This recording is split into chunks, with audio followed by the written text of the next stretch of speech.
The courtroom fell into a suffocating silence. You could hear the hum of the air conditioning unit as Judge Harrison Caldwell lowered his glasses, staring directly at the trembling billionaire in the defendant's chair. Just hours ago, Richard Davenport had been laughing, treating the woman across from him like something he'd scraped off his shoe. He thought she was just a waitress. He thought she was nobody. But when the evidence file was opened and the true identity of Elena from Table 4 was revealed, the color didn't just drain from Richard's face. It vanished. This is the story of how one man's arrogance destroyed his empire, all because he didn't know who he was really messing with. It was a Tuesday night in downtown Chicago, the kind of humid, sticky evening where the air feels heavy with impending rain. Inside Le 17th, however, the weather didn't matter. The restaurant was a fortress of climate-controlled luxury, smelling of truffle oil, aged mahogany, and old money. Elena Bennett adjusted her apron in the back hallway, taking a deep breath. She had been working at Le 17e for 6 months. To the staff, she was quiet, efficient, and desperate for the shifts. She picked up extra hours whenever she could, never complained about the split tips, and always took the sections nobody else wanted. Her manager, a nervous, sweating man named Greg, loved her because she was invisible. In the high-stakes world of fine dining, an invisible waitress is a good waitress. "Table 6 is yours tonight, Elena," Greg said, barely looking up from his reservation tablet. "VIP, Richard Davenport and Associates. Don't mess this up." He sent the last server home in tears because the water wasn't room temperature. Elena's eyes tightened slightly at the name, but she nodded. Understood. Richard Davenport. The name was synonymous with aggressive hedge funds and even more aggressive lawsuits. He was a man who had made his fortune by gutting family-owned businesses and selling off the scraps. Tonight, he was celebrating a merger that had put 3,000 factory workers out of a job in Ohio. When Elena approached Table 6, Davenport was already holding court. He was flanked by 2 younger associates, men in suits that cost more than Elena's car, who laughed too loud at jokes that weren't funny. Davenport himself was a wall of a man, red-faced from scotch, wearing a suit that strained against his bulk. "Gentlemen," Elena said, her voice steady and professional. "Welcome to Le 17th. May I start you with—" "Sparkling." Davenport cut her off without looking at her. He waved a hand dismissively, his eyes glued to his phone. "And bring the 82 Lafitte. Don't decant it too long. I don't have all night." "Certainly, sir." The night proceeded with the agonizing slowness of a car crash. Davenport was impossible. He sent back the bread because the crust was too abrasive. He complained that the ice in his water bucket was melting too loudly. Through it all, Elena remained a statue of calm. She moved with a grace that seemed out of place for a simple server, her hand steady as she poured wine that cost $4,000 a bottle. The trouble started around 9 p.m. Davenport was drunk, not the sloppy kind, but the mean, sharpened kind of drunk where rich men look for targets. He had just finished a story about evicting a tenant from one of his buildings, laughing as he described the woman's crying children when he knocked his heavy crystal tumbler off the table. It shattered. Ideally, a customer apologizes. Davenport did not. Elena was there instantly, with a napkin to catch the dripping scotch before it hit his pants. "Watch it!" Davenport snapped, recoiling as if she were holding a knife. "You clumsy idiot! That's Italian silk!" "I didn't spill it, sir, but let me help you clean." "Don't touch me!" He shoved her hand away. The force of it knocked Elena off balance, and she stumbled, her tray clattering onto the floor. The entire restaurant went silent. Conversations at nearby tables died instantly. Davenport stood up, looming over her. "Look at this mess. You people are all the same. Useless. Incompetent." Elena stood up slowly. She brushed off her skirt. Her face was pale, but her eyes were burning with a strange, cold intensity. "I apologize for the glass, sir. I will have someone clean it up immediately." "You're damn right you will," Davenport sneered. He sat back down, adjusting his cuffs. Then he froze. He patted his left wrist. He patted his jacket pocket. He looked under the table. "My watch," he said, his voice rising to a theatrical boom. "Where is my watch?" The two associates looked around nervously. "The Patek. You had it on when we walked in, Richard." "I took it off," Davenport shouted, his face turning a violent shade of purple. "I took it off because the band was tight in this humidity. I set it right here on the table." He slammed his hand down on the white tablecloth. "It's gone." He turned his head slowly, locking eyes with Eleanor. "You," he whispered, loud enough for half the room to hear. "Sir?" Eleanor asked, her voice calm. "You bumped into me. You created a distraction with the tray. You stole it." "I did no such thing," Eleanor said firmly. "I haven't touched you, sir. If you've misplaced it, we can help you look. Misplaced it. It's a $150,000 watch.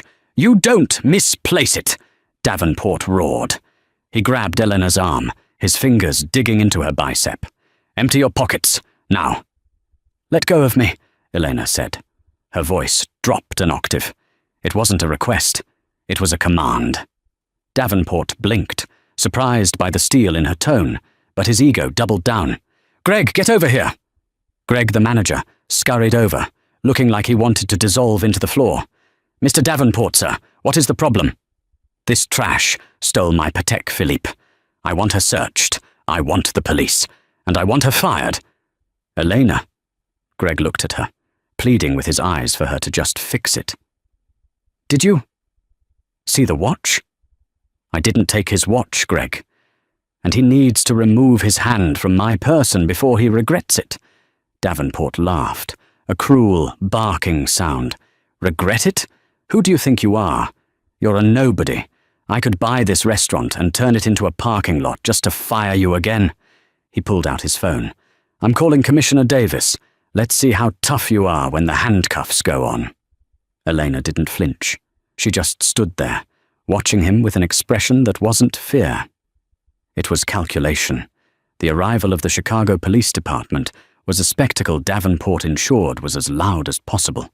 2 officers walked in, looking annoyed to be called out for a theft report until they saw who the complainant was.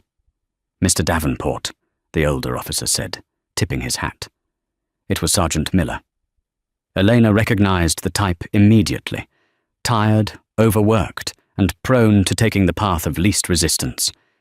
In this city, the path of least resistance was whatever Richard Davenport wanted. "About time, Miller," Davenport snapped. "She has it. My Patek. Platinum casing. I had it on the table. She bumped me, caused a scene, and swiped it. Classic pickpocket move." Miller turned to Elena.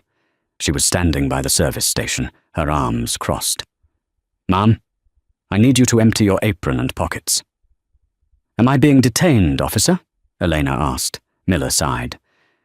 "Don't be a jailhouse lawyer, lady. Just empty the pockets so we can all go home."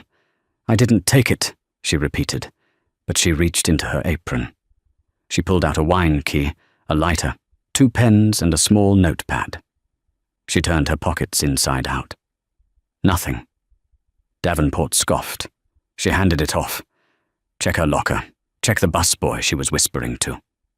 "Sir, we can't just strip search the staff without probable cause," Miller said, though he looked uncertain.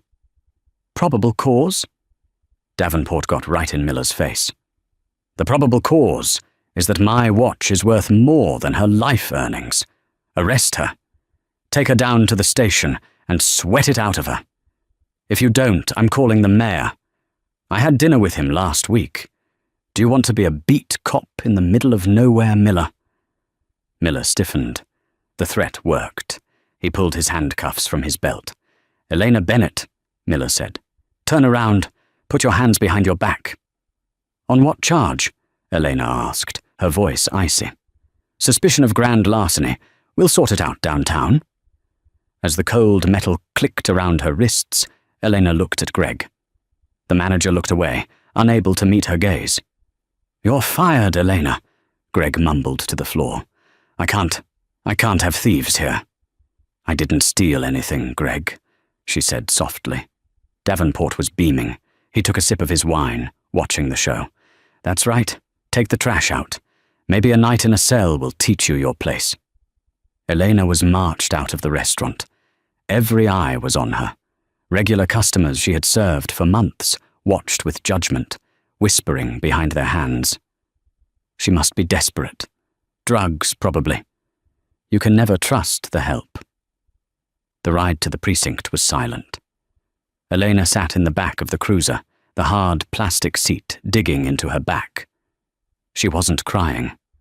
Most people in this situation would be hysterical, begging, sobbing about their innocence. Elena was breathing rhythmically, counting the streetlights passing by. "Focus," she told herself. "Don't break." At the station, the humiliation continued. They took her fingerprints.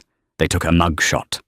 She was forced to trade her uniform for an oversized orange jumper that smelled of industrial detergent and sweat. She was placed in a holding cell with 3 other women. One was coming down from a high, rocking back and forth. The other 2 were arguing over a cigarette. Elena sat on the metal bench, closing her eyes. "Hey, Princess!" the officer at the desk, a younger man named Officer Brady, called out an hour later. "You get 1 call. Make it count." Elena walked to the phone. She didn't call a bail bondsman. She didn't call a parent. She dialed a number from memory, a number that hadn't been used in 4 years. It rang 3 times. "Hello?" A deep, gravelly voice answered. It sounded like a man who had been asleep. "Arthur," Elena said. There was a long silence on the other end. Then, the sound of movement, of a lamp being clicked on, of a man sitting up very quickly. "Elena," the voice was shocked. "Is that really you?" "I'm at the 4th precinct. I've been arrested for grand larceny. I was framed by Richard Davenport." "Davenport?" Arthur repeated the name with a mix of confusion and anger. "Elena, where have you been? Everyone thought you were in Europe, or dead. I need you to represent me, Arthur. Tomorrow morning, at the arraignment. I'm retired, Elena. You know that. After what happened with your father." I put the briefcase away.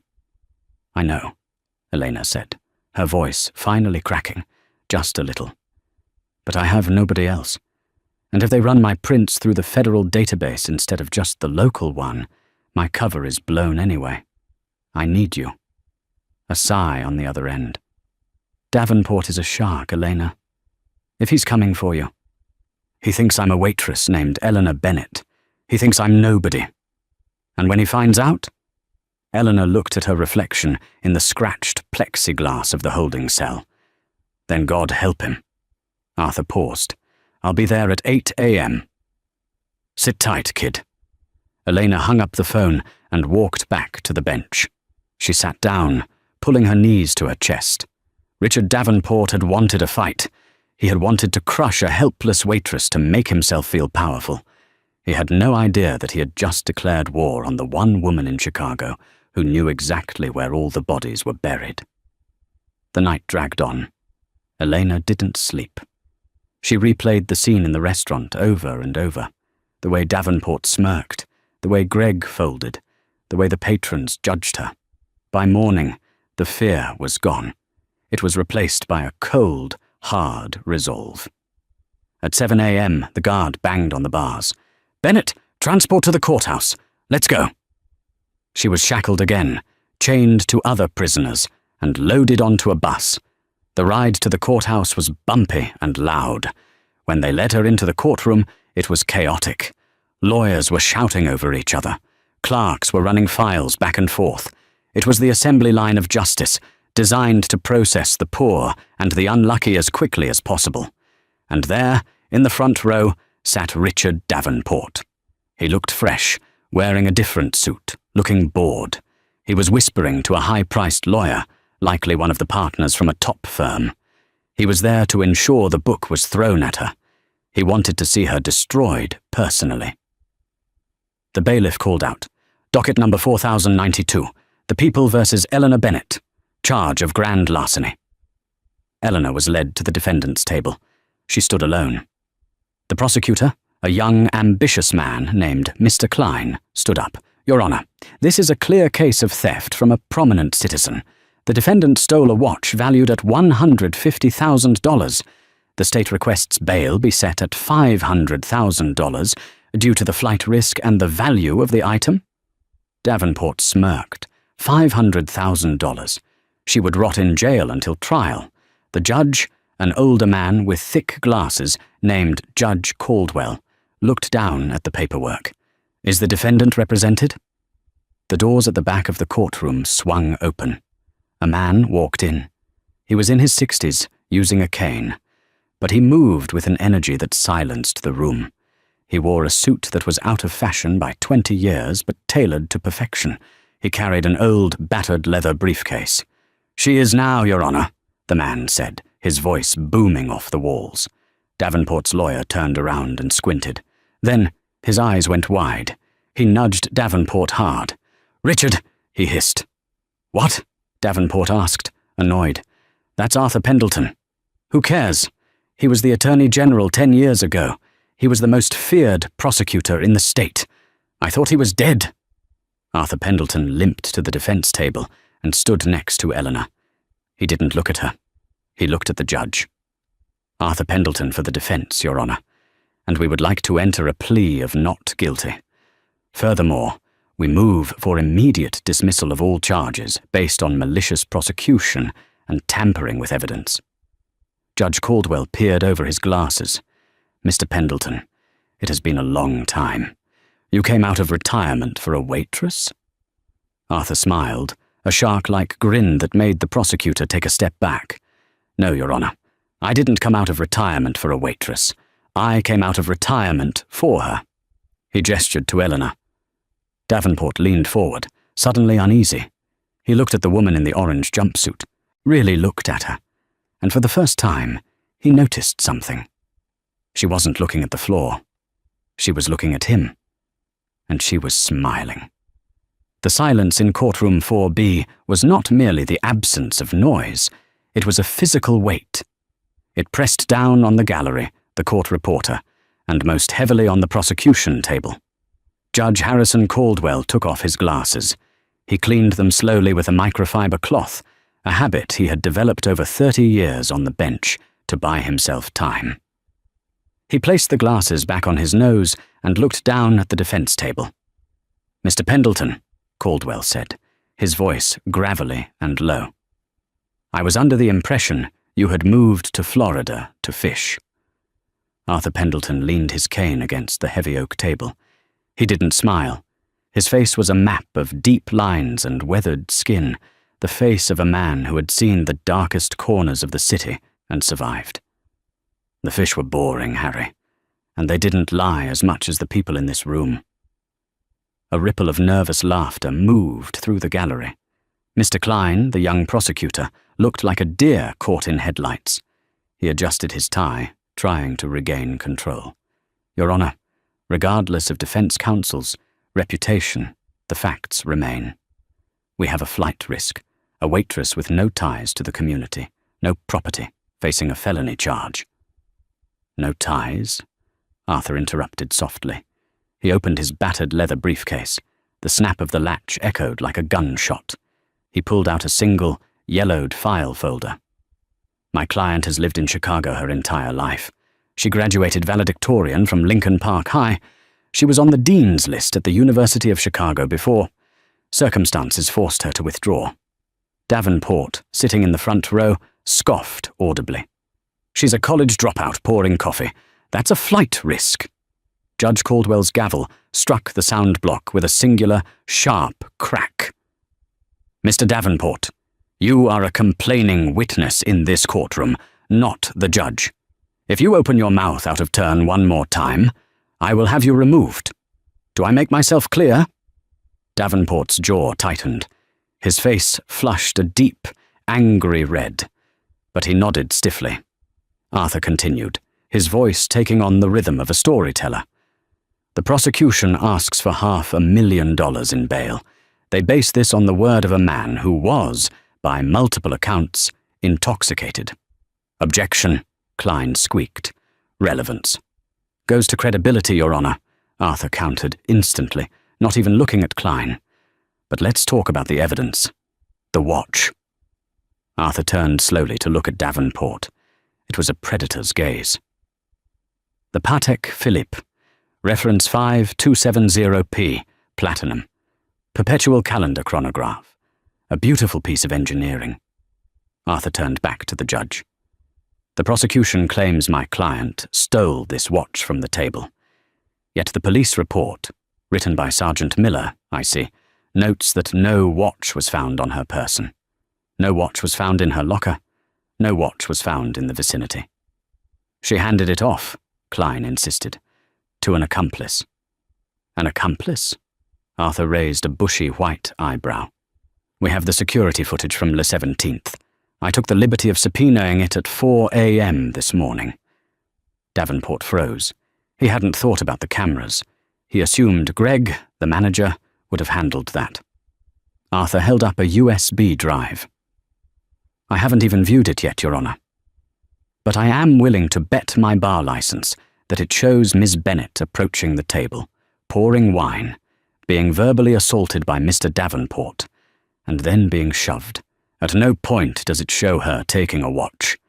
We haven't authenticated that footage, Klein stammered. Then let's watch it together, Arthur challenged. Right now. The room held its breath. Judge Caldwell looked at Elena.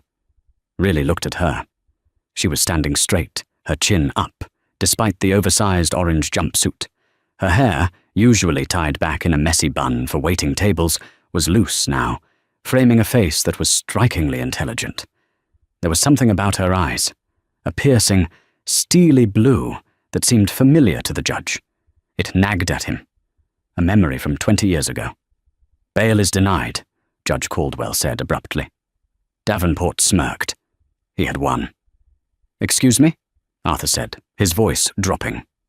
I said, the prosecution's request for bail is denied, Caldwell clarified, looking at Klein. The defendant is released on her own recognizance. ROR. She is free to go until the trial. Davenport stood up, furious. What? She's a thief. You're letting her walk? Bailiff, Caldwell barked. Remove Mr. Davenport from my courtroom. As the bailiff moved toward the billionaire, Davenport adjusted his jacket, sneering. Fine, I'm leaving. But this isn't over. You're making a mistake, Caldwell. I'll have your tenure reviewed. He stormed out, his expensive shoes clicking on the marble floor. His lawyers scrambled after him like frightened ducklings. Miss Bennet, Judge Caldwell said, you are to return here in 2 weeks for the preliminary hearing. Do not leave the jurisdiction. I have nowhere to go, Your Honor, Elena said. Her voice was clear, melodic, and educated. It wasn't the voice of the waitress she had played for 6 months. Judge Caldwell froze. That voice. He leaned over the bench, squinting at the docket in front of him. He looked at the name. Elena Bennet. Bennet, the judge muttered to himself. Bennet! Then he looked at her date of birth. October 14th, 1996. The blood drained from Judge Caldwell's face. He looked at Arthur Pendleton. Arthur gave him a subtle, almost imperceptible nod. The judge's hands started to tremble. He remembered a funeral 10 years ago. He remembered a closed casket of a man named William Bennett Sterling, a state Supreme Court justice who had taken his own life after a corruption scandal destroyed his reputation. A scandal that everyone whispered had been orchestrated by a real estate consortium to get a ruling overturned. Judge Caldwell remembered William's daughter, a brilliant law student. She had vanished after the funeral, changed her name, disappeared. Caldwell looked at the woman in the orange jumpsuit. This wasn't a waitress. This was the daughter of the most brilliant legal mind Chicago had ever seen, and she had been hiding in plain sight. Court is adjourned, Caldwell said, his voice shaking. He stood up so fast his chair knocked against the wall. He practically ran into his chambers. Elena watched him go. A small, sad smile touched her lips. He knows, she whispered to Arthur. Yes, Arthur said, closing his briefcase.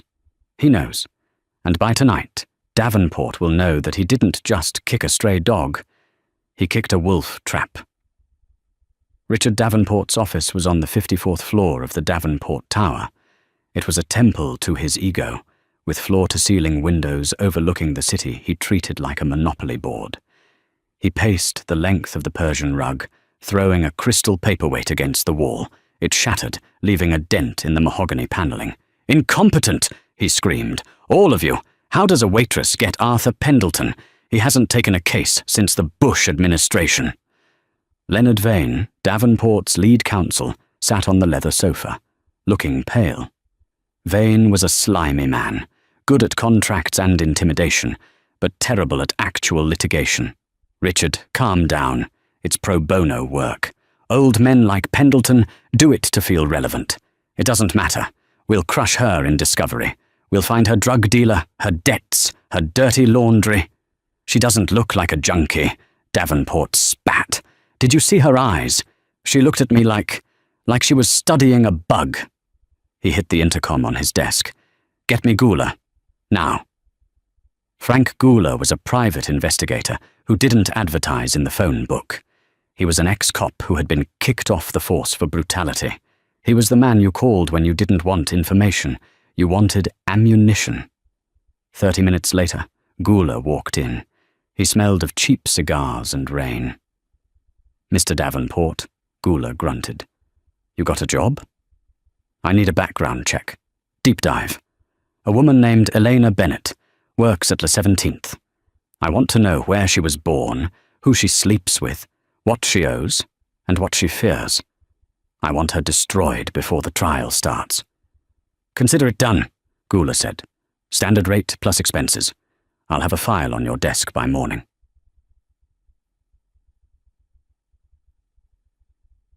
While Davenport plotted in the sky, Elena and Arthur were in the basement of a brownstone in the old part of the city. This was Arthur's sanctuary. It was technically a law library, but it looked more like a bunker. Stacks of case files reached the ceiling. The air smelled of old paper and lemon polish. Eleanor had changed out of the jail clothes. She wore a simple grey sweater and jeans she had kept in a bag at Arthur's. She held a mug of hot tea, her hands finally ceasing to tremble. "You took a big risk, Eleanor," Arthur said from his armchair. He was pouring a small measure of brandy into 2 glasses.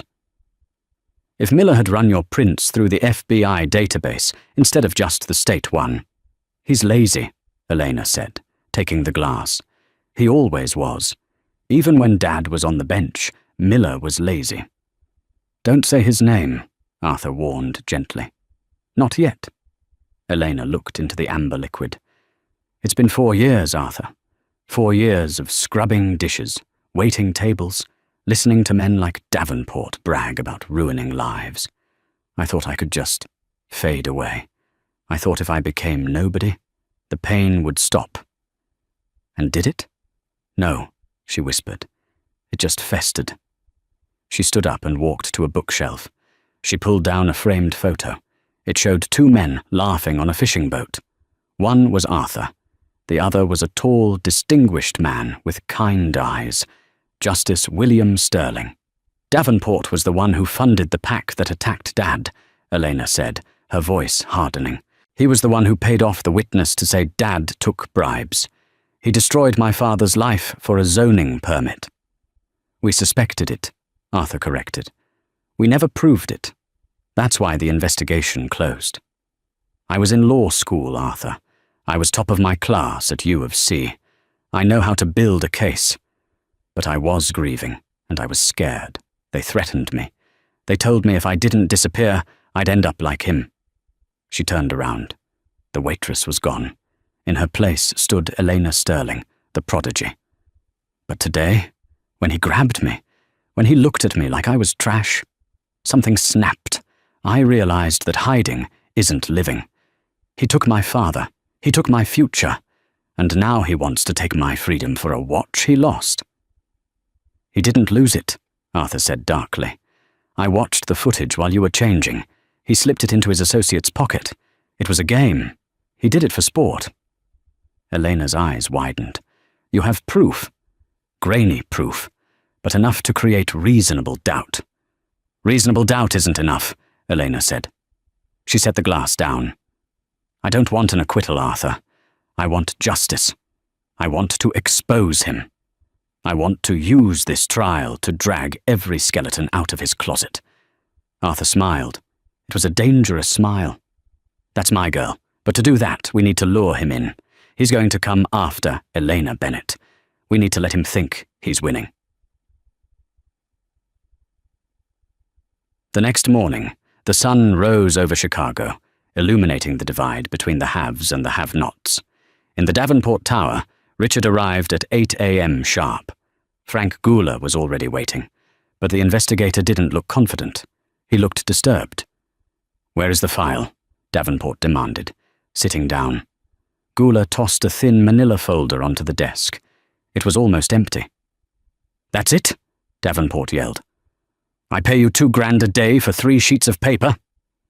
"Mr. Davenport, you don't understand," Gula said, wiping sweat from his forehead.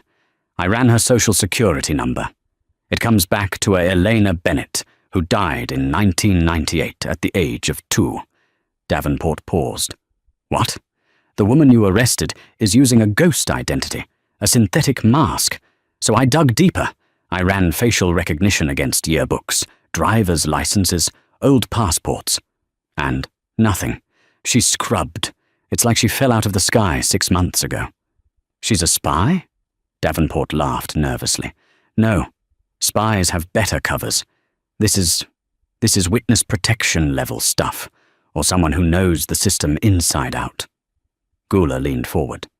"But I found one thing. A trace. I found an old employee record from a library at the University of Chicago from 5 years ago. A blurry ID photo. It looks like her." "A librarian?" "No. A law student. Name of Elena Sterling." Davenport froze. The name hung in the air like toxic gas. "Sterling," he whispered. "As in William Sterling? The judge who offed himself?" Gula nodded. "Yeah, his daughter. She disappeared right after the funeral. Everyone thought she went to Europe." Davenport sank back into his chair. The blood rushed in his ears. He hadn't framed a waitress. He had arrested the daughter of the man he had destroyed. The daughter who had been trained by the best legal minds in the state. "She's coming for me," Davenport realized aloud. The theft. She didn't steal the watch, but she didn't fight back in the restaurant either. She let me call the police. She wanted to be arrested. "Why?" Gula asked. "Because," Davenport said, his eyes widening with horror. "Discovery. If she's the defendant, she gets access to my records. She gets to subpoena me. She gets to put me on the stand under oath." He slammed his fist on the desk. "It's a trap. The whole thing is a goddamn trap." The intercom buzzed. It was his secretary. "Mr. Davenport, you have a delivery." "Not now." "Sir, it's marked personal, from Arthur Pendleton." Davenport walked to the door and snatched the envelope. He ripped it open. Inside was a single photograph. It was the security camera still frame from the restaurant. It showed Davenport's own hand slipping the watch into his associate's jacket pocket. On the back of the photo, in elegant, cursive handwriting, were 3 words. "See you in court." Davenport crumbled the photo. His hands were shaking uncontrollably. He looked out the window at the sprawling city. For the first time in his life, the city didn't look like his kingdom. It looked like a cage. The week leading up to the preliminary hearing was a masterclass in psychological warfare. Richard Davenport didn't sit idly by. He was a man accustomed to crushing opposition with the sheer weight of his wallet, and he unleashed a blizzard of legal filings that would have buried a lesser defense team. In the basement of Arthur Pendleton's brownstone, the mood was somber but electric. The room was now filled with 40 cardboard banker's boxes.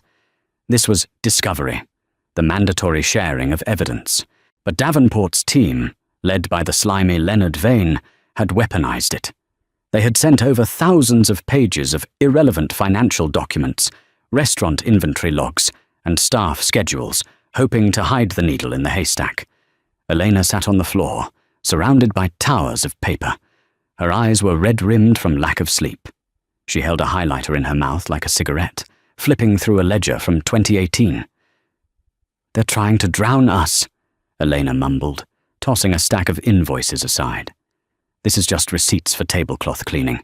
It has nothing to do with the watch." Arthur was at his desk, polishing his glasses.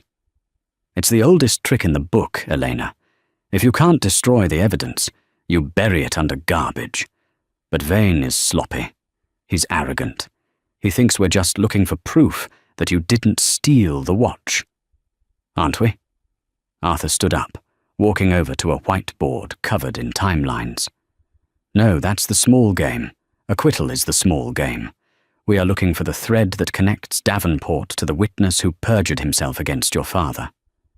Elena looked up. "Do you really think it's in here? In a theft case file?" "Davenport is a creature of habit," Arthur said. "He uses the same shell companies for everything. His dry cleaning, his bribes, his insurance."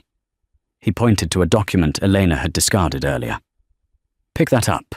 The insurance appraisal for the Patek Philippe." Elena grabbed the paper. "It's just a valuation. $150,000. "Look at the insurer," Arthur commanded. Elena squinted. "Obsidian Holdings, LLC." "Now." Arthur walked to a filing cabinet and pulled out a dusty, yellowed folder, the file from her father's case, 4 years ago. He opened it to a bank transfer record they had never been able to trace. "Look at the company that wired the money to the witness who claimed your father took a bribe."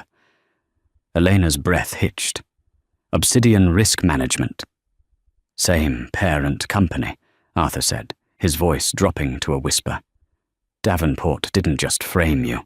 He insured the watch through the same dark money network he used to destroy your father. If we can introduce this into evidence, we don't just clear your name. We reopen the investigation into Justice Sterling's death." The doorbell rang. It was a sharp, intrusive sound in the quiet basement. Arthur checked the security monitor. "Speak of the devil, it's Leonard Vane." Elena stood up, her spine stiffening. "What does he want?" "He wants to make a deal. Go upstairs, make tea. Let me handle the shark." "No," Elena said. She smoothed her sweater. "I'm not the waitress anymore, Arthur. I'm the co-counsel. I'm staying." Arthur looked at her, pride flickering in his eyes. "Then sit at the desk. Let him see you."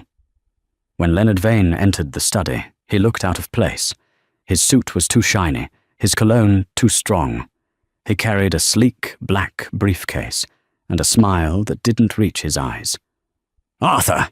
Vane boomed, ignoring the chill in the room. "And Ms. Bennett? Or is it Sterling now? Rumours are flying." "Cut the pleasantries, Leonard," Arthur said, remaining seated. "You're trespassing on my reading time." Vane sat down without being asked. "Look, Richard is a reasonable man. He realizes this whole thing has gotten out of hand. The press is sniffing around. Billionaire bully's waitress is a bad headline." He slid a check across the desk. It was face down. "Richard is willing to sign a non-prosecution affidavit. He'll tell the DA he found the watch at home. A simple mistake. The charges drop. You walk free." Arthur didn't touch the check. "And?" Vane flipped the check over. $2 million. "For your trouble," Vane said smoothly. "Call it a settlement for the wrongful accusation. You sign a standard NDA. You leave Chicago. You never mention the name Davenport again." Elena stared at the check. It was more money than she had seen in her life. It was freedom. It was a new life in Paris or Tokyo. $2 million, Elena said softly. "Tax-free," Vane added, sensing a win. "Think of it, Elena. You can finish law school. You can disappear. No prison, no trial, no risk." Elena looked up from the check to Vane's face. "You know, Mr. Vane, my father used to say that every man has a price. But he also said that once you sell your integrity, you can never buy it back." She picked up the check. Vane smiled.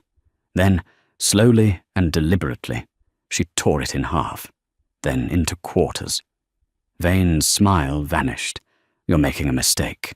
You think you can beat us in court? We own the judges. We own the press. You don't own the truth, Elena said, her voice trembling with suppressed rage. And you don't own Judge Caldwell. Not yet. This offer expires when I walk out that door, Vane hissed, standing up. Next time you see Richard, he'll be testifying against you, and he will bury you. Get out, Arthur said. The command was simple, but it carried the weight of a sledgehammer. Vane stormed out. The heavy door slammed shut. Arthur looked at the torn pieces of paper on his desk. You just threw away a fortune, kid. I don't want his money, Elena said, turning back to the boxes of evidence. I want his head. The day of the trial, the Cook County Courthouse, was a circus. The story had leaked, not the part about Elena being Judge Sterling's daughter, but the narrative of the Davide versus Goliath battle. The press loved it. Elena wore a navy blue suit Arthur had bought for her. It was conservative, sharp, and made her look exactly like what she was, a lawyer in waiting. She wore her hair in a tight bun, and she wore glasses she didn't technically need. It was armor. Judge Caldwell presided. The courtroom was packed. Every seat was taken. In the front row, Richard Davenport sat like a king on a throne, looking bored and irritated. The prosecutor, Mr. Klein, looked like he hadn't slept. He knew he was walking into a minefield. He was being forced to prosecute a case that felt wrong, but the district attorney, a golf buddy of Davenport's, had ordered him to proceed. All rise, the bailiff called. Judge Caldwell took the bench. He looked tired. He looked at Eleanor, a flicker of recognition and sadness in his eyes, before masking it with judicial indifference. Mr. Klein, opening statement, Caldwell ordered. Klein stood up. He adjusted his tie. Ladies and gentlemen of the jury, this case is simple. It is about property.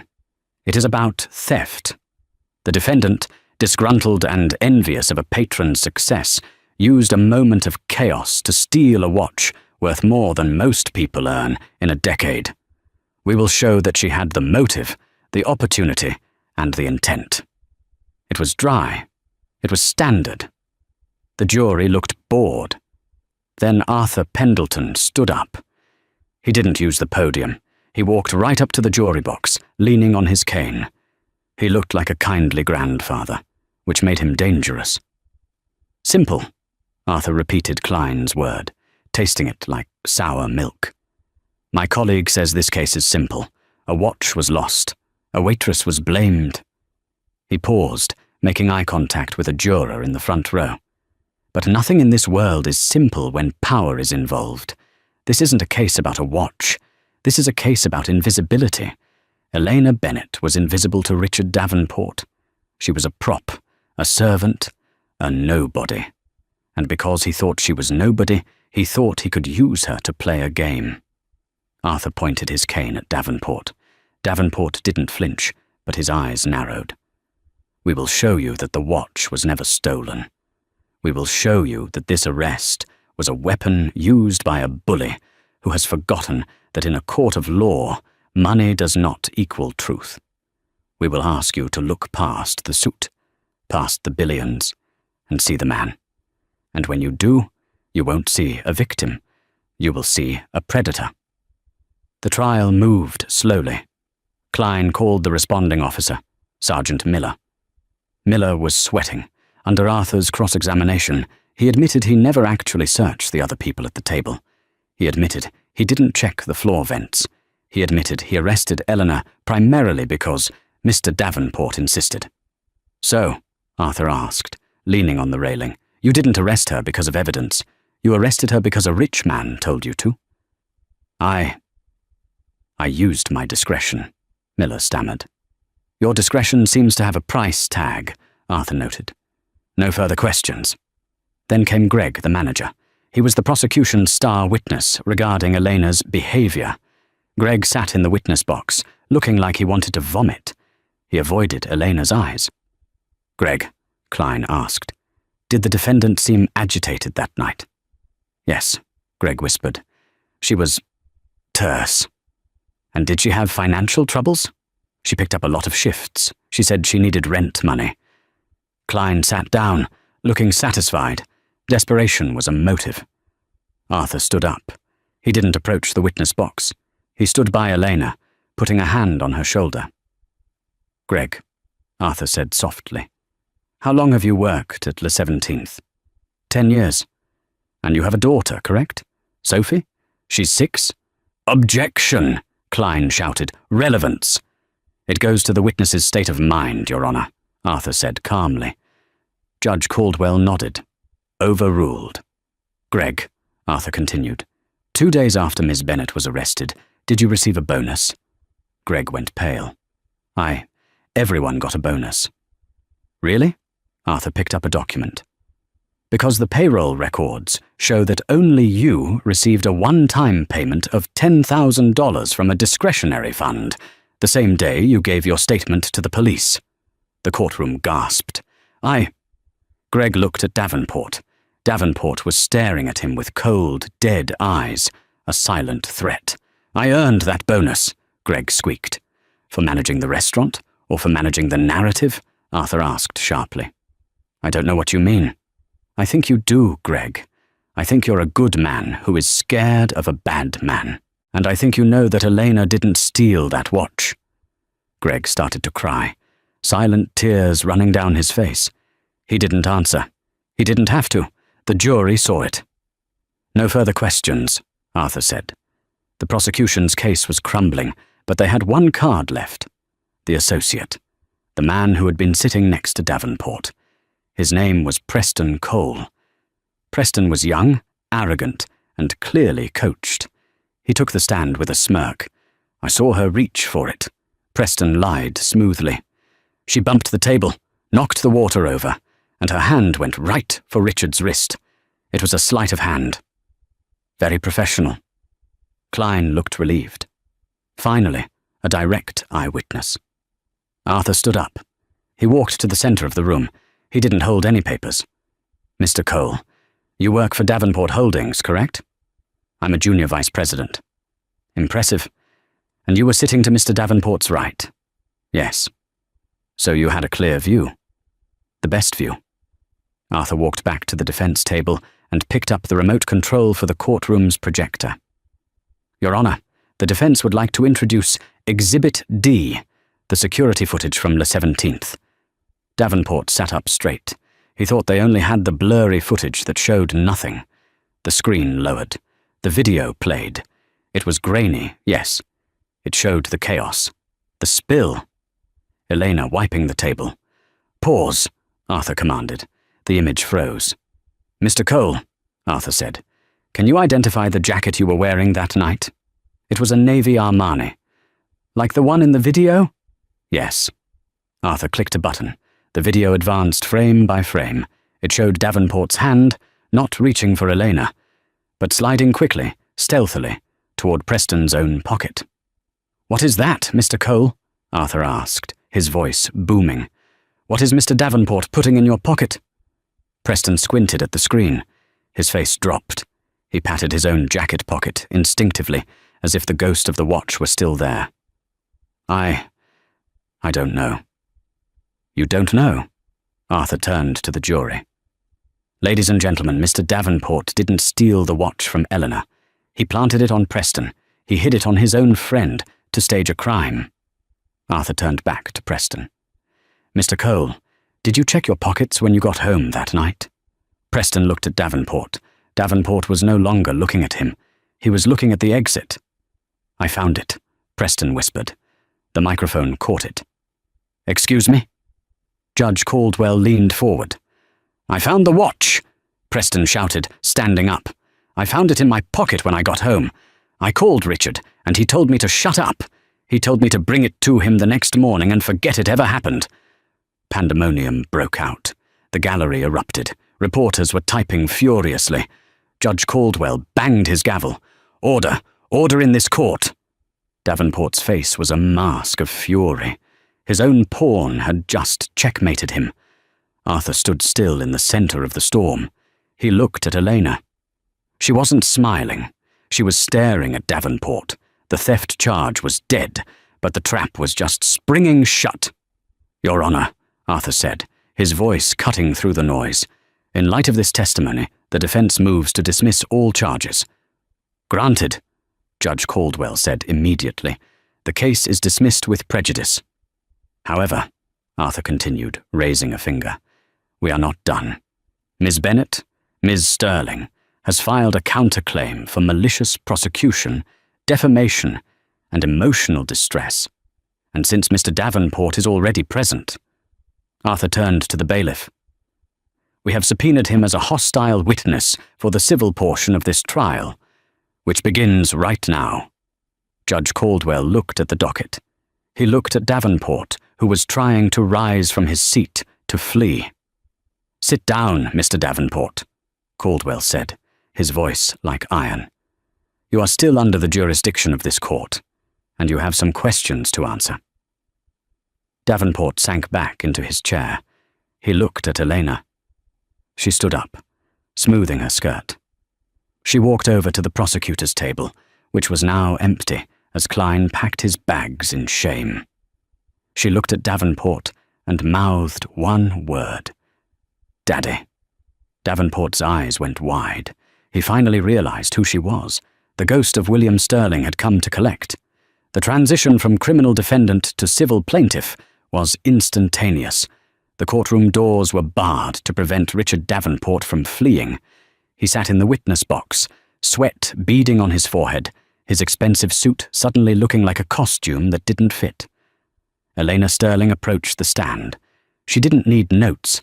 She had been preparing for this moment for 4 years. Mr. Davenport, Elena began, her voice echoing with the authority of a seasoned prosecutor. You admitted to the police that the watch was insured by Obsidian Holdings, LLC, correct? I don't handle the paperwork, Davenport snapped, loosening his tie. My accountants do. But you signed the claim, Elena said, placing a blown-up signature on the projector. Is this your signature? Yes, he spat. And are you aware, Elena continued, walking closer, that Obsidian Holdings is a shell company registered in the Cayman Islands, a company that has only ever made 2 significant wire transfers in the last 5 years? Davenport went rigid. He knew what was coming. One transfer was for the insurance payout on a stolen watch today, Elena said, her voice rising, and the other was a $500,000 payment to a man named Marcus Thorne 4 years ago, the key witness who testified against Judge William Sterling. The courtroom gasped. The connection was made. The air was sucked out of the room. That's a lie, Davenport shouted, standing up. You can't prove that. I don't have to, Elena said calmly. She turned to the gallery. Because the FBI has been monitoring Obsidian Holdings for months. They just needed a localized fraud event to pierce the corporate veil. By filing a false police report and an insurance claim on that watch, you gave them the probable cause they needed to open the books. At the back of the room, 2 agents in dark suits stood up. Davenport looked at the agents. He looked at Judge Caldwell, whose face was a mask of cold fury. He looked at Eleanor. You, Davenport whispered, his voice trembling. You set me up. You waited for me to come to your restaurant. You waited for me to get drunk. You let me arrest you. I didn't set you up, Richard, Elena said, leaning in close so only he could hear. I just gave you enough rope. You were the one who decided to hang yourself. Judge Caldwell slammed his gavel. Mr. Davenport, you are remanded into federal custody pending an investigation into insurance fraud, perjury, and the corruption of a public official. Bailiff, take him. As the handcuffs clicked around Richard Davenport's wrists, real handcuffs this time, not the ones used to intimidate waitresses, he didn't look like a billionaire. He looked small. Elena walked out of the courthouse and into the blinding afternoon sun. The press was waiting, a sea of microphones and cameras. They shouted questions. Miss Sterling, is it true? Will you return to law? Elena didn't answer. She just looked at Arthur Pendleton, who was standing by a taxi, smiling. She looked up at the sky. The weight she had carried for 4 years, the shame, the fear, the anger, was gone. Ideally, She would go back to Le Dic Septième and finish her shift. But Eleanor Bennet was gone. Eleanor Sterling hailed a cab. She had a bar exam to study for. Richard Davenport thought the world belonged to him because he could buy it. He measured people by their bank accounts and their titles, never realizing that the most dangerous person in the room isn't the one shouting. It's the one listening. He treated Eleanor like a nobody, stripping her of her dignity for a moment of power. But in doing so, he underestimated the resilience of a daughter fighting for her father's honor. In the end, the nobody waitress brought down an empire not with money, but with the truth. It serves as a powerful reminder. Never judge someone by their station in life. You never know who they really are, or what they are capable of when pushed too far. Integrity is the only currency that doesn't depreciate, and justice, though sometimes slow, is always patient.